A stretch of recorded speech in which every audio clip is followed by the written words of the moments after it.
Okay, I just want to do a short video on Assassin's Creed Odyssey.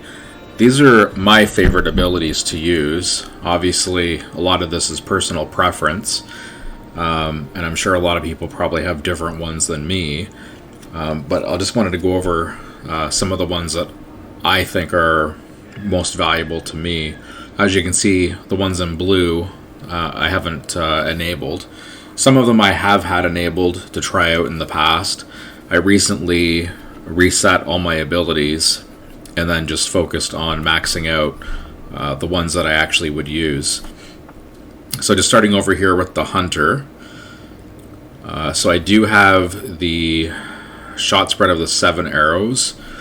Don't use that a ton, but sometimes it can come in handy. Then there's the multi-shot, which is kind of sort of an extension of the previous one. Devastating shot. I do like this one. It can do quite a bit of damage if you have maybe just one enemy that you need to get past, or maybe it's a mercenary or a bounty hunter that you want to do a lot of damage to from a distance. And this one's it's good to max out because it actually adds quite a bit of damage, plus your headshot damage. In addition to that, on your weapons, you can also add a headshot damage increase as well with engravings. And some of the weapons actually even come with a headshot damage increase as well. Overpower, I'd say I use a fair amount. Once this is maxed out, you should be able to take out just the regular enemies, mercenaries. Not necessarily all mercenaries. Maybe some of the ones that are, if they're a couple levels lower than where you're at the time. But it does do quite a bit of damage. It does use up 3 adrenaline segments as well, so you're really only going to be able to take advantage of it once, and then you're going to have to rebuild your adrenaline in order to use it again. Taming animals. I do like this one. I do find sometimes I try to tame certain animals and it doesn't seem to work. Even if I've knocked them out with my specific arrows. You kind of go up beside them and you can tell they're still alive, but it just doesn't let you tame them. But for the most part, they're good. I would say probably my favorite ones, obviously bears can do quite a bit of damage, but I think my favorite ones would be the lynx. I just really find it entertaining when they jump on the back of an enemy and the enemy's trying to turn around and swing and try to get him off. He's got his claws just gripped right into his shoulder blades. It's pretty awesome to see. And then this one basically just gives you access to all the different types of arrows. So your paralyzing, fire, poison, and explosive. Now, with bows, sometimes you can get a bow where it actually makes all your regular arrows into poison, or you could do an engraving, which is typically what I do, to make all my regular arrows into poison.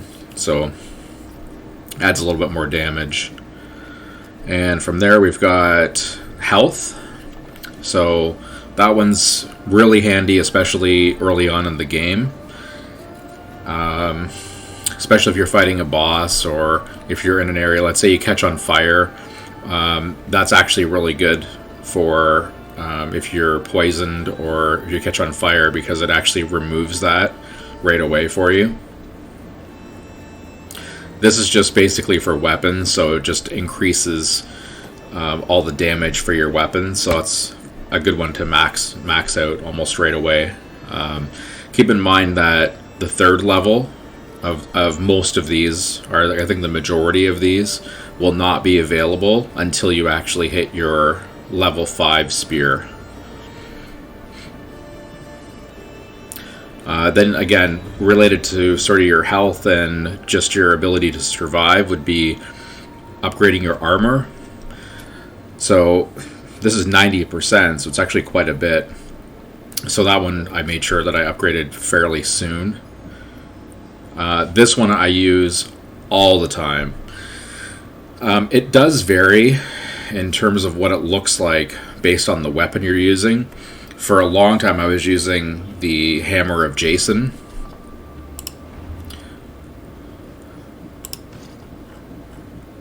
So this one here, I would recommend, if you have this, or if you don't have it, you probably should go get it, and just try the Overpower ability with this weapon.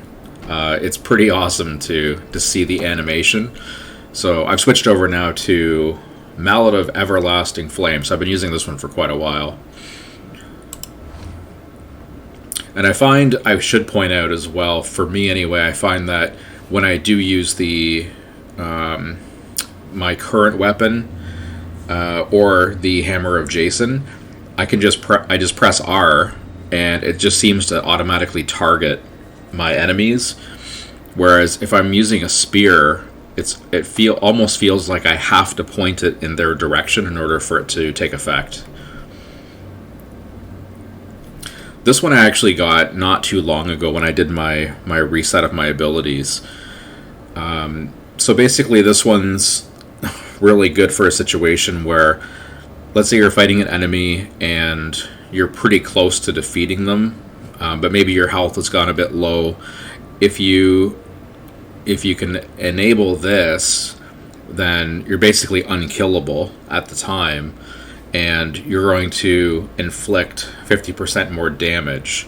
So it's a good way to finish off enemies. So this one I've used a fair bit, but probably not anywhere near as much as my Overpower. This one's really good, especially early on in the game. I don't really use Knockout, although that can be useful. If you have a high level enemy and you want to knock them out, you could actually try to recruit them so that they actually go on your ship as a crew member. But mostly I just use Assassinate. So that one's really good. The more that you level it up, the more likely it is that if you sneak up behind somebody and use Assassinate, that you actually will kill them. Whereas if you have it as a lower level, you might not kill them. It might just startle them, cause some damage, then they notice that you're there, and then you have to fight them. So this is the one I probably use more than anything else. It's basically, you launch your spear at somebody, and then you can chain it. So this, you do kind of have to point in the direction of whichever enemy you want to target. So it's really handy for situations where obviously you've got multiple enemies, and especially if you have enemies I find that have tamed animals. Like if they might have a lion or a lynx or a bear or something like that, then all of a sudden you've taken out their animal as well, which, because the animals attack a bit differently, they can pose some pretty big problems. And this one's basically for the kill shot. So this one's good to have because it actually will kill your enemy. So in conjunction with this, I would really recommend getting Death Veil. What happens is, when you kill somebody, if you don't have Death Veil, their body just stays there. And if somebody walks by and sees it, all of a sudden somebody's setting off the alarm, and you've got tons of people, coming to help out. You might have bounty hunters showing up, and then all of a sudden you're overwhelmed with all these enemies. So if you can get these together, then I think they make a really good pairing. And this is just sort of generic, but in situations where you might have a camp where there's a whole ton of enemies, if you do have some bushes you can hide in, then if you have this upgraded chances are they're probably not going to hear you, even if they're fairly close by. This one I use just sometimes. I find the overpower for me is better than this one, but once in a while I still use this one. Basically, it's just one strike, but it causes a lot of damage. And then lastly, my reveal secrets. So this gets upgraded. The only thing that really changes is the radius increases up to 30 meters. And the other thing it can highlight is if there's enemies around. And apart from that, that's all I have so far. I don't really plan on getting any other abilities through here. I did have the Ghost Arrows of Artemis. I didn't really find it too useful. At least I didn't really use it. So when I did my reset, I didn't re-enable it. So what I've decided to do is really focus on the ones that I have. As you can see down here, I really only have these 4. I'll talk about this later in another video, but as far as PC goes, one of the things that I find really annoying about how this is set up is I have to press my tilde key to cycle between these 2 levels. So there was a time when I had more than 4 of these mapped to keys, and some of them were down here.